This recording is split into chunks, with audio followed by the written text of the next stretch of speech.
चलो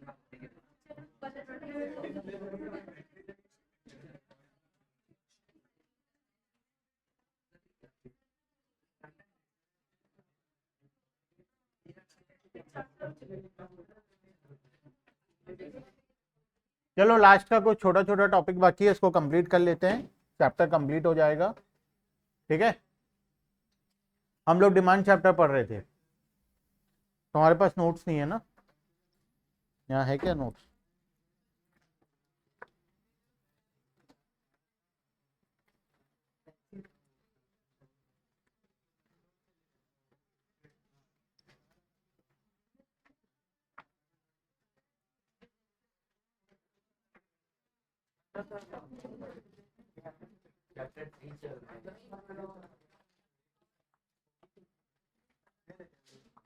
लो 1 2 3 तीनों दे दो तो पीछे मिलेगा मिलेगा। पूरा चेकिंग नहीं हो पाया है। देखो देखो, सारा चेकिंग नहीं हो पाया पेपर, ठीक है, कुछ पेपर्स चेक होना बाकी है, तो एक साथ नेक्स्ट क्लास में टेस्ट का मार्क्स दिखाएंगे। ठीक है, देखो, change in price of complementary goods, हम सब्सटीट्यूट के बारे में पढ़े थे लास्ट टॉपिक, लास्ट क्लास में। कॉम्प्लीमेंट्री के बारे में भी पढ़े थे, एकदम थोड़ा सा पढ़े थे, है ना। आओ कॉम्प्लीमेंट्री से शुरू करते हैं, एक बार सब्सटीट्यूट को रिवाइज कर लेते हैं, फिर कॉम्प्लीमेंट्री देखेंगे। क्रॉस प्राइस इफेक्ट ऑन, अच्छा ये तो नहीं है, इसके बाद next change in price of substitute goods. Substitute goods का अगर प्राइस चेंज होता है तो डायग्राम किस हिसाब से चेंज होगा ये हम लोग देखे थे। अगर प्राइस ऑफ सब्सटीट्यूट इंक्रीज होता है, जैसे टी एंड कॉफी, अगर कॉफी का प्राइस इंक्रीज होता है तो टी के डिमांड में क्या इंपैक्ट आएगा? टी का डिमांड बढ़ेगा। ठीक है, क्या टी का प्राइस चेंज हुआ है? नहीं, टी का प्राइस वही है, लेकिन टी का डिमांड इंक्रीज हो जाएगा। तो अगर मैं टी का यहाँ पे डायग्राम बना रहा हूं तो टी का प्राइस तो वही है, प्राइस देखो वही का वही है, 10 रुपए का 10 रुपए, लेकिन डिमांड पहले 100 यूनिट था, अब कितना हो गया? 200 यूनिट। क्यों हो गया? बिकॉज कॉफी का प्राइस इंक्रीज हो गया। ठीक है, वैसे ही अगर कॉफी का प्राइस कम हो जाएगा तो टी के डिमांड में क्या इंपैक्ट आएगा? टी का डिमांड कम हो जाएगा। अगर कॉफी और चाय दोनों 10-10 रुपए का है, अगर दुकान वाले कॉफी में डिस्काउंट लगा दे, 5 रुपए कर दे, तो बहुत सारे लोग जो पहले चाय पीते थे वो कहाँ शिफ्ट हो जाएंगे? कॉफी में शिफ्ट हो जाएंगे, तो कॉफी का डिमांड कम हो जाएगा। क्या कॉफी का प्राइस चेंज हुआ है? प्राइस वही 10 का 10 है, पहले भी 10 था, अभी सॉरी टी का प्राइस पहले भी 10 था, अभी भी 10 है, लेकिन डिमांड क्या हो गया? पहले 100 यूनिट था, अब कितना हो गया? 50 यूनिट, कम होकर 50 यूनिट हो गया। क्लियर है बात? ठीक है, वैसे ही कॉम्प्लीमेंट्री गुड्स के केस में भी होता है। टी एंड शुगर, अगर शुगर के प्राइस में चेंज आ रहा है तो उसका इंपैक्ट टी के प्राइस पर, टी के डिमांड पर पड़ता है। शुगर का प्राइस अगर इंक्रीज हो रहा है तो टी का डिमांड डिक्रीज हो जाएगा। ठीक है, शुगर का प्राइस अगर इंक्रीज हो गया तो टी का डिमांड कम हो जाएगा, है ना, तो डिमांड यहां पर टी का कम हो। क्लियर है बात? ठीक है, अच्छा टी एंड शुगर में समझने में प्रॉब्लम हो रहा होगा, और कोई कॉम्प्लीमेंट्री गुड्स का एग्जांपल ले लेते हैं, पेन एंड पेपर। ठीक है, अगर पेन का प्राइस इंक्रीज हो गया तो लोग लिखेंगे नहीं, pen and paper complementary goods है, दोनों एक साथ चाहिए पेन एंड पेपर। अगर पेन का प्राइस इंक्रीज हो गया तो लोग पेन नहीं खरीदेंगे, अगर पेन नहीं खरीदेंगे तो पेपर भी नहीं खरीदेंगे, पेपर नहीं खरीदेंगे तो पेपर का डिमांड कम हो जाएगा। ठीक है, तो उसी तरीके से शुगर का प्राइस बढ़ गया तो टी के डिमांड पर ऑपोजिट इंपैक्ट पड़ेगा। ठीक है, तो टी का डिमांड कम हो गया, टी का प्राइस वही 10 का 10 है, लेकिन डिमांड कम हो गया। क्लियर है? सेम, अगर शुगर का प्राइस डिक्रीज हो जाता है तो डिमांड टी का इंक्रीज हो जाएगा। ठीक है, जैसे हम लोग बात किए इंक और पेन एंड पेपर में, पेन का प्राइस अगर कम हो जाता है तो लोग ज्यादा पेन खरीदेंगे, लोग अगर ज्यादा पेन खरीदेंगे तो ज्यादा लिखेंगे, ज्यादा लिखेंगे तो पेपर का डिमांड भी बढ़ जाएगा। ठीक है, चलो ये यहां तक तो ठीक था। अच्छा, इसमें पढ़ना क्या क्या है? क्या ये पूरा पूरा पढ़ना है? सिर्फ डायग्राम और ये साइड में जो 2 लाइन का समरी लिखा है ये बस? ठीक है, कौन सा? दोनों, मतलब कॉम्प्लीमेंट्री और सब्सिट्यूट? कॉम्प्लीमेंट्री में देखो, कॉम्प्लीमेंट्री में पेन एंड पेपर, तुम मुझे बताओ अगर पेन का प्राइस इंक्रीज होगा, प्राइस ऑफ पेन अगर इंक्रीज होता है तो लोग पेन खरीदेंगे या नहीं खरीदेंगे? नहीं खरीदेंगे, पेन का डिमांड कम हो जाएगा, तो डिमांड फॉर पेन डिक्रीज हो जाएगा। अगर डिमांड फॉर पेन कम हो गया तो डिमांड फॉर कॉपी या पेपर क्या होगा, कम हो जाएगा, क्योंकि जब पेन ही नहीं खरीदेंगे लोग, लिखेंगे ही नहीं, तो कॉपी किस काम का, ठीक है। तो यहाँ पर पेपर का डिमांड भी कम हो जाएगा। हम क्रॉस इंपैक्ट देखते हैं, एक का प्राइस इंक्रीज हो रहा है तो दूसरे का डिमांड डिक्रीज। क्या पेपर का प्राइस चेंज हुआ था, नहीं, पेपर का प्राइस कांस्टेंट है। मान लो ये पेपर है, पेपर का प्राइस कांस्टेंट है, वही 10 का 10, लेकिन फिर भी पेपर का डिमांड क्या हो गया, कम हो गया। पहले पेपर का डिमांड 100 यूनिट था, अब कितना हो गया, 50 यूनिट हो गया। क्यों कम हो गया, बिकॉज पेन का प्राइस इंक्रीज हो गया। क्लियर है बात, पेपर का प्राइस इंक्रीज या डिक्रीज नहीं हुआ, पेन का प्राइस इंक्रीज या डिक्रीज, इस वजह से। तो डायग्राम क्या हो गया, शिफ्ट हो गया अंदर की तरफ। क्लियर है, वैसे ही ऑपोजिट इंपैक्ट आएगा जब प्राइस डिक्रीज होगा। अगेन पेन एंड पेपर, मान लो प्राइस डिक्रीज हो गया पेन का, तो पेन का डिमांड क्या होगा, इंक्रीज हो जाएगा। अगर पेन का डिमांड इंक्रीज हो जाएगा, लोग ज्यादा पेन खरीदेंगे तो लोग ज्यादा पेपर भी खरीदेंगे। तो पेन का अगर डिमांड इंक्रीज हो जाएगा तो पेपर का डिमांड भी इंक्रीज हो जाएगा, ठीक है, वही सेम इंपैक्ट। क्या पेपर का प्राइस चेंज हुआ था, ये कांस्टेंट है, ये कांस्टेंट है, पेपर का प्राइस अभी भी कांस्टेंट है, सिर्फ डिमांड इंक्रीज हो रहा है, ठीक है। देखो डिमांड इंक्रीज हो गया, प्राइस वही है, डिमांड खाली क्या हो गया, पहले 50 यूनिट था, अब कितना हो गया, 100 यूनिट। क्लियर है बात, ठीक है, हो जाएगा यहाँ तक। अभी तक हम पूरे चैप्टर में क्या क्या टॉपिक्स पढ़े हैं, एक बार रिवाइज कर लेते हैं, 2 मिनट लगेगा। बताओ क्या क्या पढ़े हैं, बस वो बता दो, ठीक है। सबसे स्टार्टिंग में पढ़े थे डिमांड क्या होता है, उसमें 4 एसेंशियल कंडीशंस थे, ठीक है। उसके बाद पढ़े थे इंडिविजुअल डिमांड क्या होता है और मार्केट डिमांड क्या होता है।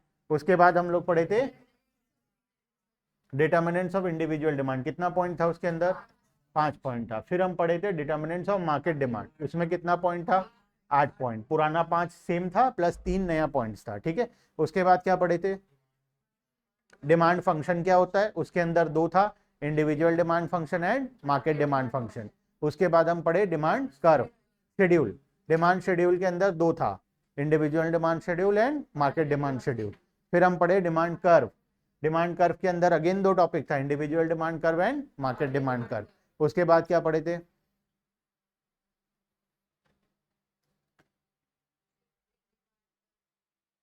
शिफ्ट तो बाद में पढ़े थे, बीच में और टॉपिक था, स्लोप ऑफ डिमांड कर्व पढ़े थे, है ना। उसके बाद स्लोप ऑफ डिमांड कर्व एक छोटा सा टॉपिक था। उसके बाद लॉ ऑफ डिमांड पढ़े थे, लॉ ऑफ डिमांड के अंदर हम लोग लॉ ऑफ डिमांड में क्या पढ़े,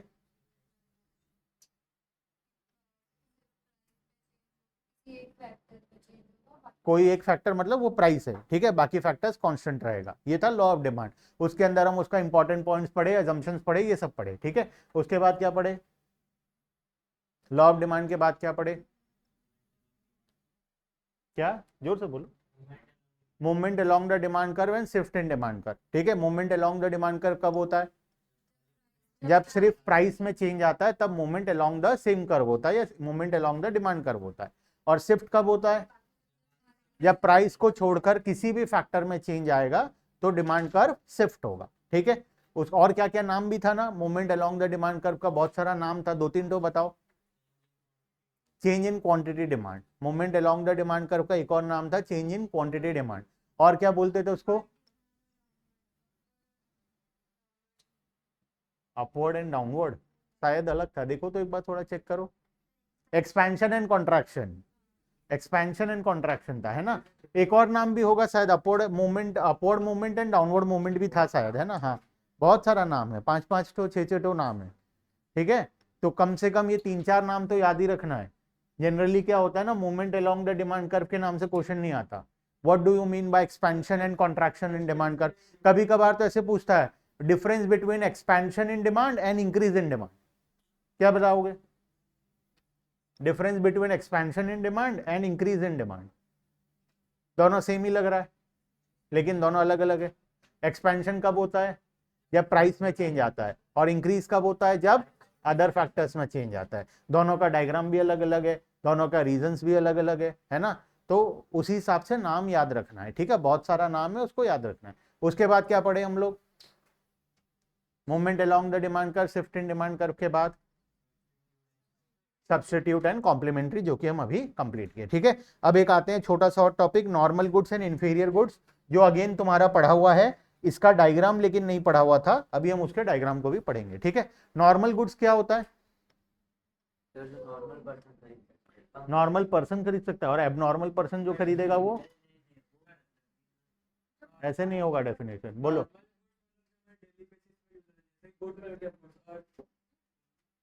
क्या नॉर्मल गुड्स मतलब, कोई डिफाइन कर सकते हो नॉर्मल गुड्स का डेफिनेशन क्या है? Goods quality, good quality of, what is good quality of good? किसी के लिए कुछ superior, how you will define good quality, मतलब क्या होता है? थोड़ा मोड़ा ठीक है, क्या बोल के डिफाइन करोगे? क्या कोई पर्टिकुलर एग्जांपल है जिसको हम हमेशा इंफीरियर बोलेंगे या हम हमेशा इसको नॉर्मल बोलेंगे? ऐसा कोई एग्जांपल तो है नहीं, तो फिर डिफाइन कैसे करोगे, बोलो। Person, the salary of a person is 1 lakh. Hmm, So he can buy rice for 1,000 rupees, 50 ठीक है, kgs. ठीक है। And if his salary was 10,000, he hmm, got 50 kgs. And there is normal goods also and inferior goods also. हाँ, इतना define नहीं, तुम ठीक बोल रहे हो, लेकिन इतना डिफाइन नहीं करना पड़ेगा हमको, ठीक है। नहीं नहीं, ठीक है, डेफिनेशन अभी क्या है, तुम रिलेशन एक्सप्लेन कर रहे हो कि इंफीरियर का और नॉर्मल का क्या रिलेशन है। हमको सिर्फ अभी के लिए डेफिनेशन जानना है कि नॉर्मल गुड्स को how you will define a normal good. एक गुड्स नॉर्मल है बोल के कैसे पता चलेगा? मान लो ये मोबाइल फोन नॉर्मल गुड्स है या इंफीरियर है? किसी के लिए नॉर्मल है, किसी के लिए इंफीरियर है, तो पता कैसे चलेगा किसके लिए नॉर्मल है और किसके लिए इंफीरियर है? Very good. जब इनकम, अगर मेरा इनकम इंक्रीज हो रहा है और मेरा demand for that particular commodity अगर इंक्रीज हो रहा है, इसका मतलब वो गुड्स मेरे लिए क्या है? नॉर्मल गुड्स है। और अगर मेरा इनकम इंक्रीज हो रहा है लेकिन उस पर्टिकुलर गुड्स का डिमांड मेरे लिए कम हो रहा है, तो वो कॉमोडिटी मेरे लिए क्या है? Inferior goods. ठीक है, तो हम हमेशा इनकम और डिमांड के रिलेशन को चेक करते हैं। जब इनकम बढ़ेगा और डिमांड भी बढ़ेगा, इसका मतलब वो नॉर्मल गुड्स है, और इनकम बढ़ेगा डिमांड कम होगा, इसका मतलब वो इंफीरियर गुड्स है। ये पर्सन टू पर्सन अलग अलग होता है, ठीक है। हो सकता है वन प्लस का फोन किसी के लिए नॉर्मल हो, किसी के लिए इंफीरियर हो, ठीक है। तो इस हिसाब से हमें चेक करना पड़ेगा, अगर हमारा इनकम इंक्रीज हो रहा है तो हम उस कॉमोडिटी को ज्यादा खरीद रहे हैं या कम खरीद रहे हैं। अगर हम ज्यादा खरीद रहे हैं, इसका मतलब वो हमारे लिए क्या है? नॉर्मल कॉमोडिटी है। और अगर हम उसे कम खरीद रहे हैं और उसके जगह कोई और कॉमोडिटी खरीद रहे हैं, इसका मतलब वो हमारे लिए क्या है? इंफीरियर गुड्स, ठीक है। देखो, सबसे पहले नॉर्मल गुड्स का डेफिनेशन, नॉर्मल गुड्स के डायग्राम में आ जाओ। अगेन साइड में जो लिखा है बहुत एक्सेस लिखा है, पढ़ना नहीं है, डायग्राम पढ़ेंगे, उसके साइड में जो 2 लाइन का एक्सप्लेनेशन है वही पढ़ेंगे, ठीक है। सबसे पहला नॉर्मल गुड्स, जैसे ही हमारा इनकम राइज होगा, नॉर्मल गुड्स का डिमांड इंक्रीज हो जाएगा, ठीक है। तो इसमें डिमांड कर्व क्या हो गया? अपवर्ड स्लोपिंग हो गया। अपवर्ड स्लोपिंग डिमांड कर्व होगा, क्योंकि डिमांड कर्व बना है with relation to income, not price. Price के साथ नहीं बनाया गया डिमांड कर्व, ये डिमांड और इनकम बनाया गया है, इसीलिए डिमांड कर्व क्या है? अपवर्ड स्लोपिंग है, ठीक है। Demand for TV rises from OQ to OQ1 due to increase in income from OI to OI1। अगर मेरा इनकम 100 से 200 हो जाए तो डिमांड 10 से 20 हो जाए। क्लियर है? तो इससे पता चल रहा है ये कॉमोडिटी मेरे लिए क्या है? नॉर्मल गुड्स है, ठीक है। नेक्स्ट,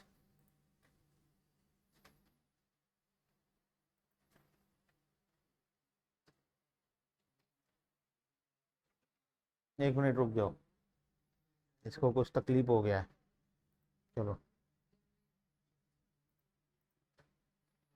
इंफीरियर गुड्स, बताओ इंफीरियर गुड्स क्या होता है? When income increases demand decreases, simple सा डेफिनेशन। जब भी इनकम इंक्रीज होगा, अगर किसी पर्टिकुलर कॉमोडिटी का डिमांड डिक्रीज हो रहा है, इसका मतलब वो क्या है हमारे लिए? इंफीरियर गुड्स है। Inferior goods refers to those goods whose demand decreases with increase in income. Clear है? और उल्टा होता है अगर इनकम इंक्रीज हो जाए तो, ठीक है। नॉर्मल गुड्स और इंफीरियर गुड्स का डेफिनेशन है, तो ये हेडिंग गलत लिखा हुआ है, करेक्ट कर लेना, this is normal and this is inferior, ठीक है। हेडिंग को करेक्ट कर लो, हेडिंग में टाइपिंग मिस्टेक है, ऊपर सब्सटीट्यूट को काट के नॉर्मल लिख दो और कॉम्प्लीमेंट्री को काट के इंफीरियर लिख दो, ठीक है।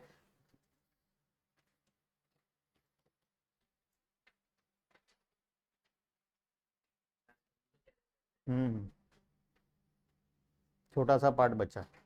देखो तो डिफरेंस बिटवीन, देखो मीनिंग, नॉर्मल गुड्स क्या होता है, इंफीरियर गुड्स क्या होता है, पढ़ चुके हैं हम लोग ऑलरेडी, ठीक है। इनकम इफेक्ट, इनकम इंक्रीज होने से नॉर्मल गुड्स का डिमांड इंक्रीज होता है, मतलब डायरेक्ट रिलेशन है, इनकम इंक्रीज होगा तो डिमांड इंक्रीज होगा, इनकम इंक्रीज होगा तो डिमांड डिक्रीज होगा। रिलेशन, डायरेक्ट रिलेशन होता है, इनवर्स रिलेशन होता है, एग्जाम्पल यहाँ पर दिया हुआ है, ठीक है।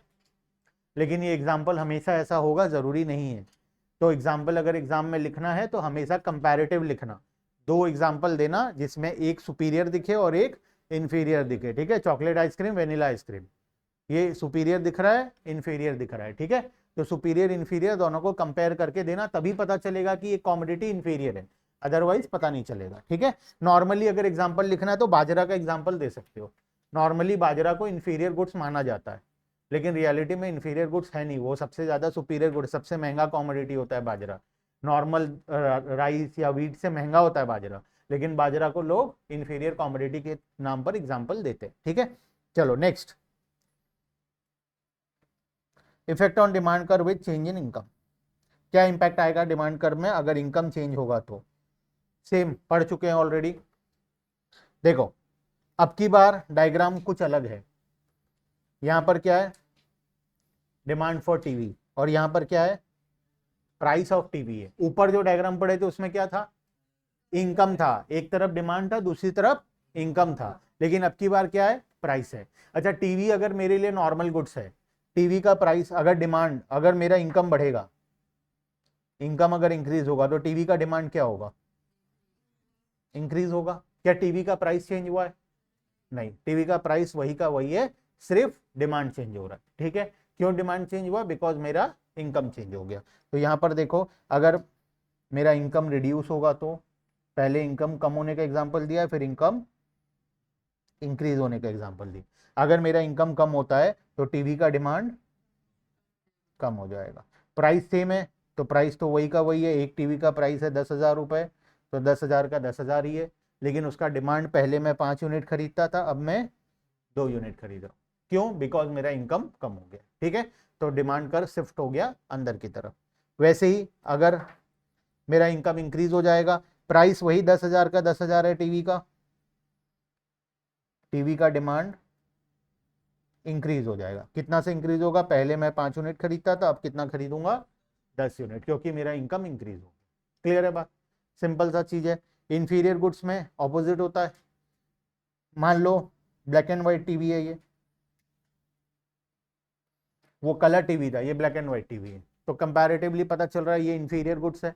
इंफीरियर गुड्स में रिलेशन क्या होता है, अगर मेरा इनकम बढ़ेगा तो डिमांड कम हो जाएगा, ठीक है। तो मान लो मेरा इनकम इंक्रीज हो गया, इनकम इंक्रीज हो गया तो ब्लैक एंड व्हाइट टीवी का डिमांड क्या होगा, डिक्रीज हो जाएगा। देखो प्राइस वही है, 10,000 रुपए का टीवी था, मेरा इनकम इंक्रीज हुआ तो उसका डिमांड क्या हो गया, डिक्रीज हो गया। सेम अगर इनकम रिड्यूस हो जाएगा तो ब्लैक एंड व्हाइट टीवी का डिमांड इंक्रीज हो जाएगा। प्राइस वही का वही है, 1,000 रुपए का टीवी था, डिमांड सिर्फ क्या हो गया, इंक्रीज हो गया। हम इनफ इतनी बार पढ़ चुके हैं कि अब ये डायग्राम तुम खुद से बना सकते हो। क्लियर है, ठीक है। चलो एक आखिरी छोटा सा टॉपिक, थियोरेटिकल टॉपिक है, 1 मार्क का क्वेश्चन बहुत बार पूछता है यहां से, ठीक है। काइंड्स ऑफ डिमांड, बहुत वैरायटी ऑफ डिमांड होता है, क्या इसको तकलीफ है,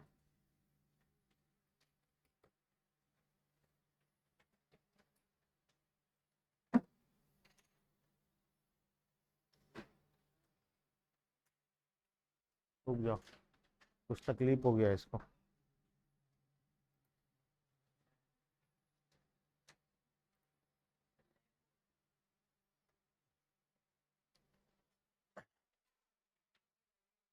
काइंड्स ऑफ डिमांड, देखो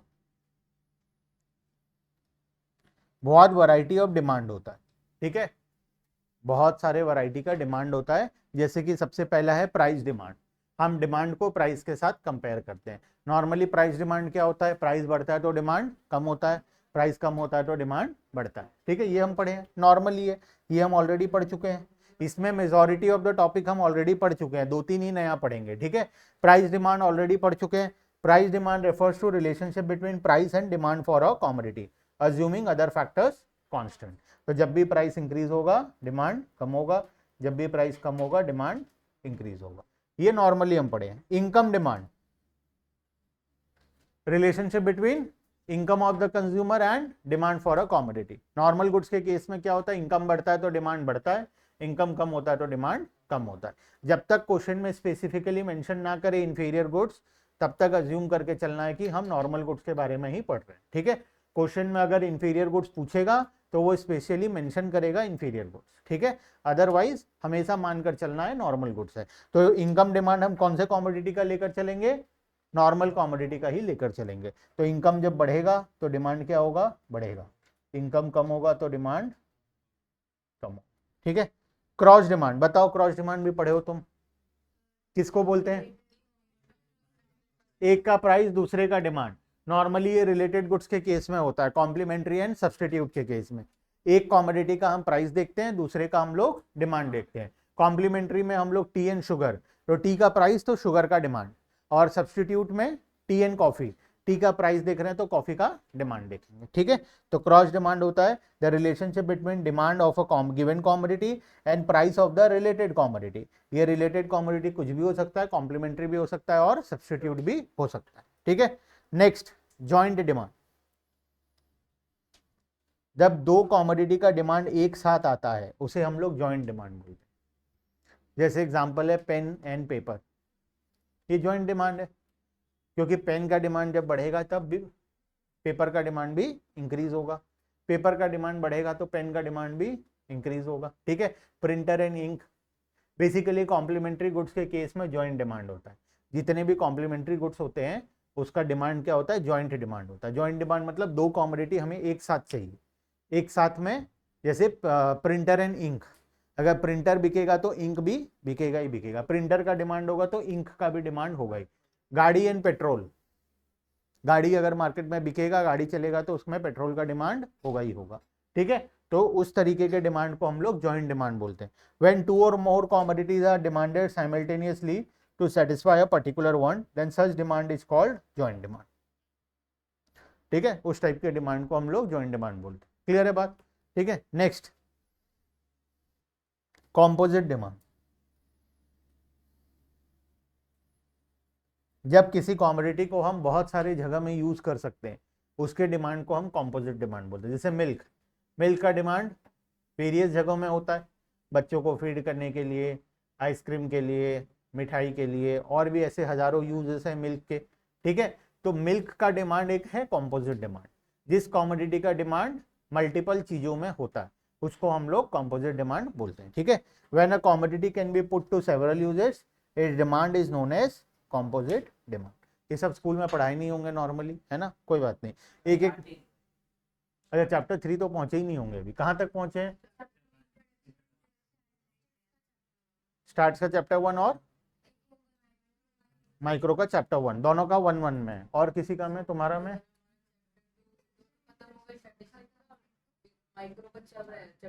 चैप्टर 1 चालू किया है, मतलब स्टार्ट्स का भी थोड़ा थोड़ा पढ़ाए हैं, है ना। तो हम लोग नेक्स्ट स्टार्ट शुरू कर देंगे, बेटर रहेगा। तो इसका चैप्टर 4 पढ़ें या स्टार्ट शुरू करें। 4 एक्चुअल में क्या 3 से रिलेटेड है, ठीक है। 4 3 से पूरा रिलेटेड है, डिमांड था वो इलास्टिसिटी ऑफ डिमांड है, और 5 से फिर अनरिलेटेड है, पूरा अलग ही टॉपिक है। तो अगर 4 को तुम बोलोगे 4 कंप्लीट कर लेते हैं फिर स्टार्ट शुरू करेंगे तो वो कर लेंगे, या फिर अगर बोलोगे कि नहीं पहले स्टार्ट कर लेते हैं फिर 4 करेंगे तो वो भी चलेगा, कोई दिक्कत नहीं है। तो क्या करना है बोलो। स्कूल में कोई एग्जाम टेस्ट तो है नहीं अभी, हमें हार्डली 2 to 3 क्लासेस लगेगा चैप्टर 4 करने में, ठीक है। तो हम चैप्टर 4 पहले कर लेते हैं, उसके बाद हम स्टार्ट शुरू करेंगे, बेटर रहेगा, क्योंकि एक पार्ट कंप्लीट हो जाएगा इसका चैप्टर 1 to 4 का। 5 से फिर अलग ही टॉपिक है, ठीक है। तो बेटर रहेगा हम फर्स्ट पार्ट इसका कंप्लीट कर देते हैं, ठीक है। तो नेक्स्ट क्लास में चैप्टर 4 शुरू कर लेंगे हम लोग, ठीक है। देखो, डेराइव डिमांड, स्कूल में ना बहुत सारे टॉपिक को ना सिर्फ ऊपर ऊपर से बता के आगे चले जाएंगे, ठीक है, ऐसा होगा। अभी तुम इस दुनिया में नए नए आए हो, ठीक है। कोई भी स्कूल, वैदिक ऐसा जरूरी नहीं है। देखो, तुम अभी इस दुनिया में नए नए आए हो, अभी तुम्हें इसके बारे में बहुत कुछ जानना बाकी है, ठीक है। हम 10 साल से देख रहे हैं क्या हो रहा है, ठीक है। तो इसीलिए बहुत सारा टॉपिक ऐसा होगा जो ऊपर ऊपर से खाली हेडिंग बता देंगे या सिर्फ मीनिंग बता देंगे और आगे चल जाएंगे, या बहुत बार तो अभी तो स्टार्टिंग है तो पढ़ा रहे हैं, फिर भी आगे जाके तो ऐसा होगा चैप्टर बोलेंगे खुद पढ़ लेना, ठीक है। चैप्टर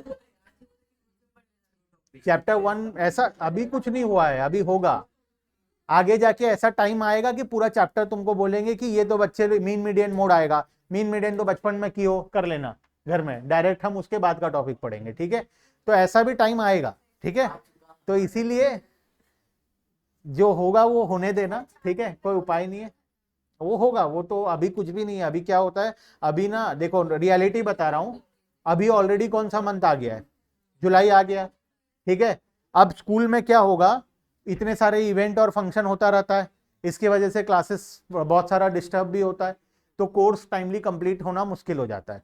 तो ये लोग क्या करते हैं, अभी जैसे नेक्स्ट मंथ का टारगेट है इनका, अगर 5 चैप्टर तक कंप्लीट करना है, तो किसी भी हालत में ये मंथ एंडिंग तक वो लोग 5 चैप्टर कंप्लीट करेंगे। उनका पूरा शेड्यूल बना हुआ है कि अप टू 31 जुलाई हमको चैप्टर 5 तक कंप्लीट करना है। अब अगर वो 28 तारीख तक अगर 2 चैप्टर हुआ है तो 29 और 30 को 3 चैप्टर और कंप्लीट होगा ही होगा। और अगर आज 8 तारीख है, आज अगर 2 हो गया है तो पूरा 22 दिन तक अभी 3 चैप्टर को खींचेंगे वो लोग, ठीक है। तो वो फिक्स है, हाँ वो फिक्स है अभी, मतलब जो टारगेट है वो टारगेट के हिसाब से ही पढ़ाई होगा, ये फिक्स होता है स्कूल में, क्योंकि होगा ही वो होगा, वो होता है, उसमें कोई उपाय नहीं है उसका। किसी दिन पढ़ाई होगा तो पूरा पढ़ाई होगा, और किसी दिन नहीं होगा तो बिल्कुल ही नहीं होगा। हाँ वैसे होता है, ऐसा होता है, ठीक है। तो हाँ हो गया बातचीत बातचीत हो गया, अभी तुम लोग मुझे पढ़ाने दो, ठीक है। देखो डेराइव डिमांड, डेराइव डिमांड का मतलब जब डेराइव डिमांड का मतलब जब किसी कॉमोडिटी का डिमांड, अच्छा कॉम्पोजिट पढ़ ले रहे, डेराइव डिमांड, ठीक। देखो डेराइव डिमांड शुरू करते, डेराइव डिमांड का मतलब जब किसी का डिमांड किसी और कॉमोडिटी के ऊपर डिपेंड करता है, ठीक है। कोई एक चीज का डिमांड किसी और के डिमांड के ऊपर डिपेंड करता है, उसको हम लोग बोलते हैं derive demand. Demand for a commodity which depends on the demand for other goods is known as derive demand, ठीक है। Example, demand for labour producing cloth is derive demand as it depends on demand for cloth. अगर सोचो building का demand होगा तो building बनाने वाले मिस्त्री का डिमांड होगा, सीमेंट का डिमांड होगा, तो सीमेंट अपने आप में कोई खरीदता है, नहीं खरीदता। जब बिल्डिंग का डिमांड होता है तो बिल्डिंग बनता है, तो इसीलिए सीमेंट का डिमांड होता है। क्लियर है बात, ठीक है। इंक का डिमांड भी ऐसे है, अगर प्रिंटर का डिमांड होगा तो इंक का डिमांड होगा, अदरवाइज इंक अपने आप में कोई नहीं खरीदता, इंक का अपने आप का कोई डिमांड नहीं है। खाली इंक का करोगे क्या, जो इंक प्रिंटर में यूज होता है वो इंक का तुम करोगे क्या, वो इंक का डिमांड तभी होगा जब प्रिंटर का डिमांड होगा। तो इस प्रकार के डिमांड को हम क्या बोलते हैं, डायरेक्ट डिमांड बोलते हैं, ठीक है। नेक्स्ट, डायरेक्ट डिमांड, वो कॉमोडिटी जो किसी का डिमांड को डायरेक्टली सेटिस्फाई करता है उसको हम लोग डायरेक्ट डिमांड बोलते हैं, ठीक है। When a commodity satisfy a want directly it demand is termed as direct demand, ठीक है। जैसे फूड हो गया, हमारे डिमांड को डायरेक्टली सेटिस्फाई करता है, क्लॉथेस हो गया, बुक्स हो गया, ये सब चीज हमारे डिमांड को डायरेक्टली, भूख लगा है खाना खाए, तुम्हारा जो डिमांड था वो सेटिस्फाई हुआ, ठीक है। नेक्स्ट, ऑल्टरनेटिव डिमांड, एक डिमांड को अगर मल्टीपल चीजों से सेटिस्फाई किया जा सकता है तो उस प्रकार के डिमांड को हम ऑल्टरनेटिव डिमांड बोलते हैं, ठीक है। तो भूख लगा है, अब हमारे पास बहुत सारे ऑप्शन है, ठीक है, तो इसको क्या बोलेंगे हम, ऑल्टरनेटिव डिमांड। कोई एक पर्टिकुलर डिमांड अगर मल्टीपल चीजों से सेटिस्फाई हो सकता है तो उसको हम लोग ऑल्टरनेटिव डिमांड बोलेंगे, ठीक है। Demand is known as alternative demand where it can be satisfied by different alternatives. There are number of options to satisfy demand for food like, हमारे पास बहुत सारे ऑप्शन है, चपाती खाना, राइस, सलाद, फ्रूट, बर्गर, पिज्जा एक्सेट्रा। तो ये क्या है, alternative demand है, ठीक है। हाँ अलग अलग तरीकों से अगर कोई एक पर्टिकुलर डिमांड को सेटिस्फाई कर सकते, मान लो तुम्हें यहाँ से संबलपुर जाना है, ठीक है, अब तुम्हारे पास बहुत सारा ऑप्शन है, बस से जा सकते हो, ट्रेन से जा सकते हो, गाड़ी में जा सकते हो, चल चल के जा सकते हो, साइकिल में जा सकते हो, 4 व्हीलर 2 व्हीलर किसी में भी जा सकते, लिफ्ट मांग के जा सकते हो। तो 6-7 ऑप्शन मिल गया, इसको हम बोलेंगे ऑल्टरनेटिव डिमांड। तुम्हारा डिमांड था यहाँ से संबलपुर पहुंचना है, अब उसको सेटिस्फाई करने का बहुत सारा तरीका था, ठीक है। ये जब किसी चीज को सेटिस्फाई करने का बहुत सारा तरीका होता है उसको हम लोग ऑल्टरनेटिव डिमांड बोलते हैं, ठीक है। कॉम्पिटिटिव डिमांड, आखिरी, जब दो कॉमोडिटी आपस में सब्स्टिट्यूट होते हैं तो दोनों का डिमांड कॉम्पिटिटिव होता है। जैसे टी एंड कॉफी एक दूसरे से कॉम्पिटिशन कर रहे हैं, टी कभी आगे निकलना चाहता है तो कॉफी कभी आगे निकलना चाहता है, तो ये दोनों के डिमांड को हम क्या बोलते हैं, कॉम्पिटिटिव डिमांड। अगर एक का डिमांड होगा तो दूसरे का डिमांड नहीं होगा, एक का डिमांड नहीं होगा तो दूसरे का डिमांड होगा। इस प्रकार के डिमांड को हम लोग कॉम्पिटिटिव डिमांड बोलते हैं। When two goods are close substitute of each other and it increases the demand for one of them will increase the demand for other, an increase in demand for one of them will decrease the demand for other, then the demand for any one of them is known as competitive demand. Best example tea and coffee. आपस में क्या कर रहे हैं, दोनों competition कर रहे हैं। टी का डिमांड कॉफी के डिमांड के साथ कॉम्पीट कर रहा है। जब टी का डिमांड बढ़ जाता है तो कॉफी का डिमांड कम हो जाता है, कॉफी का डिमांड बढ़ जाता है तो टी का डिमांड कम हो जाता है। क्लियर है बात? ठीक है। अब ये 9 वैरायटी ऑफ डिमांड है, ये 9 में ज्यादा दिमाग लगाना नहीं है, ठीक है, इसमें ज्यादा दिमाग लगाना नहीं है। मैक्सिमम तो तुम्हारा पढ़ा हुआ है, price demand, income demand, joint demand, competitive demand, ये सब तो ऑलरेडी पढ़ा हुआ है, एक दो ही खाली नया है, ठीक है, उसको पढ़ लेना बस, ठीक है। लास्ट में आ जाओ, एक और टॉपिक, आखिरी टॉपिक जो हम पढ़े थे already, price effect is equal to income effect plus substitution effect. कहां पढ़े थे हम लोग?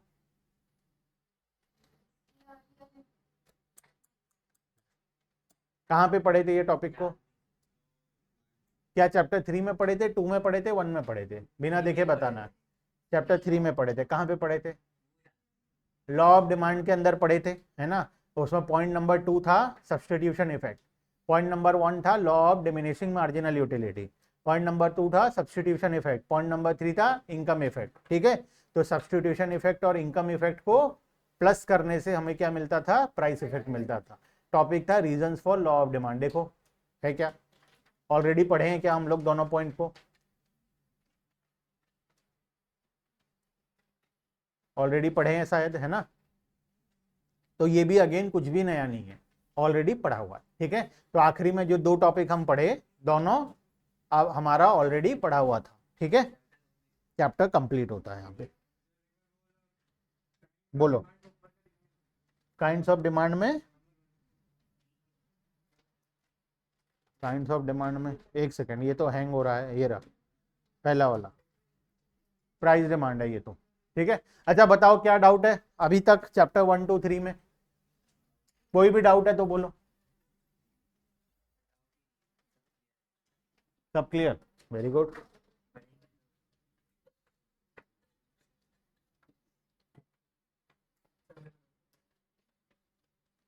बोलो डाउट बोलो, कुछ है कहीं पे, कुछ जानना है कहीं पे, कुछ लग रहा है इकोनॉमिक्स क्यों पढ़ रहे हैं हम लोग, कॉमर्स ले लिए अब गलती किए कि सही काम किए?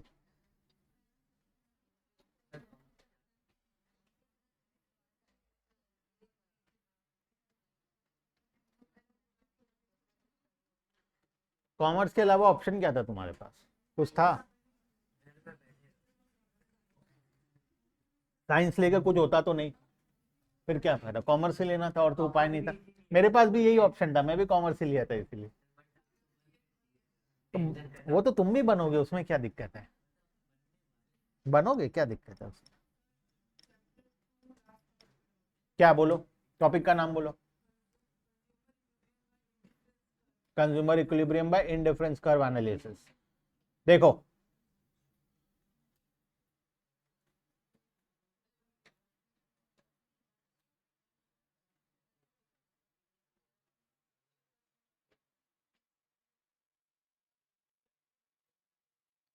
देखो इस डायग्राम को अच्छे से देखो, इसमें क्या चीज डाउट है, डायग्राम नहीं समझ में आया? अच्छा इंडिफरेंस कर्व क्या होता है पता है? इंडिफरेंस कर्व बताओ, इंडिफरेंस कर्व क्या होता है? सब सुनो सब सुनो, सबको इसको सुनना है, ठीक है। किसी एक जन का भी डाउट है तो सभी को सुनना है, ताकि एक बार कम से कम तुम्हारा भी रिवाइज हो जाए। बोलो। देखो यहाँ पे डायग्राम में देखो 3 तो इंडिफरेंस कर्व है, ठीक है, IC1 IC2 IC3।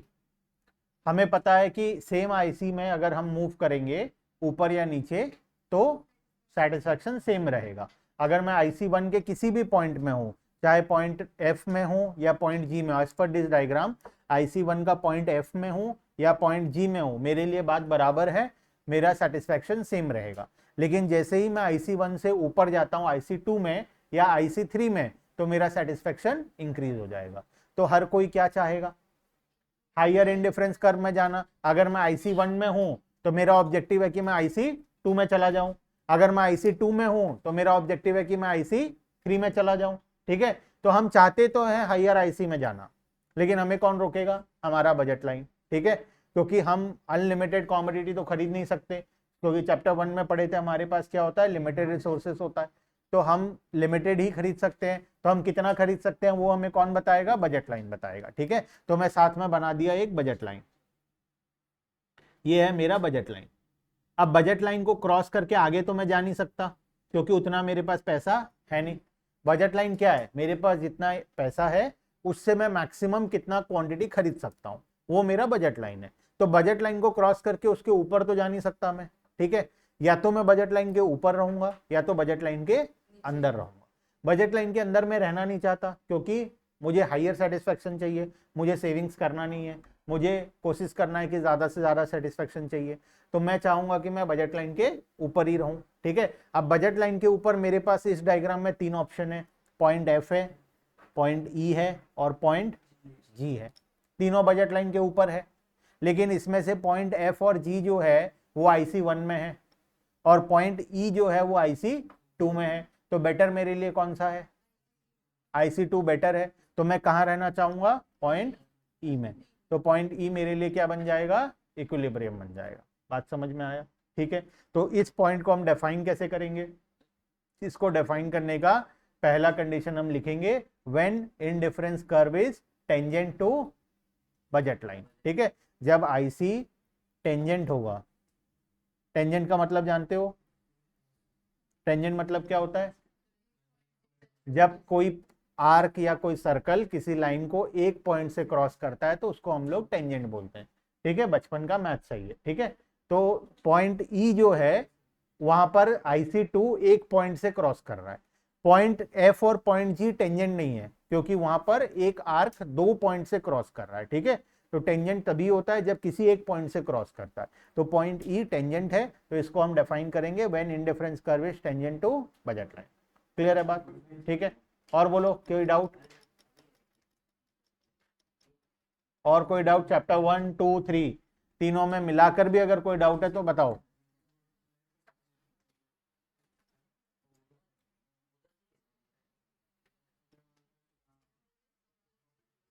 बोलो बोलो, डाउट बोलो।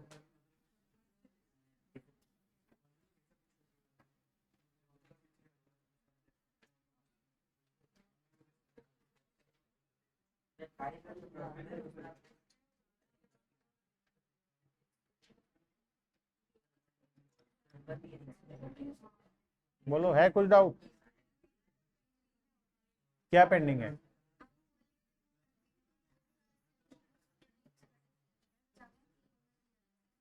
वो नेक्स्ट चैप्टर में आएगा, हम लोग पढ़ेंगे अलग से।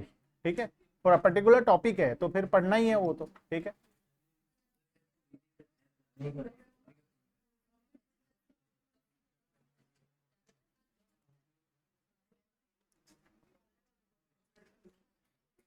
चलो ऑनलाइन वाले, चलो ठीक है, टेस्ट है BST का, थोड़ा थोड़ा पढ़ना है तो BST पढ़ लो।